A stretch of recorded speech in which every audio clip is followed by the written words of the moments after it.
Do'stlar, Andijon bilan Turkmanistonga keldik. Andijon klubining ilk xalqaro turniri va ilk o'yini Orqadoq jamoasi bilan bo'lib o'tadi. Mana hozir stadionga kirib turib bitta narsaga guvoh bo'ldik. AFK bularga shart qo'ygan. Turkmanistonda bilasiz, Paxtakor ham o'ynaganda, terma jamoamiz ham o'ynaganda sun'iy maydonlarda o'ynashgan. Juda qiynalishgan, juda ko'p jarohatlar olingan. AFK qat'iy talab qo'ygan. Tabiiy stadion berasizlar degan. Va bizga Andijon jamoasiga taklif etayotgan stadionni hozir holatini ko'rsatib chiqaman. Ertaga Andijon mana shu stadionni qo'pol qilayotganda shu shudgorda o'ynashiga to'g'ri keladi.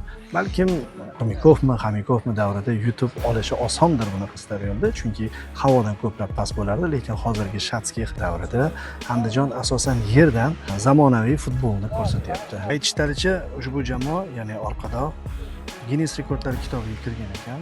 Asos solingandan beri biror marta yutqazmagan deyishyapti. O'zining ilk mag'lubiyatini nasib qilsa ertaga Xudo xohlasa Andijon jamoasidan oladi. Andijon ham Guinness rekordlar kitobiga kiradi. Mana shunaqa stadionda hech ham yutqazmagan jamoani yutgan klub sifatida. Ko'rishamiz o'yinda.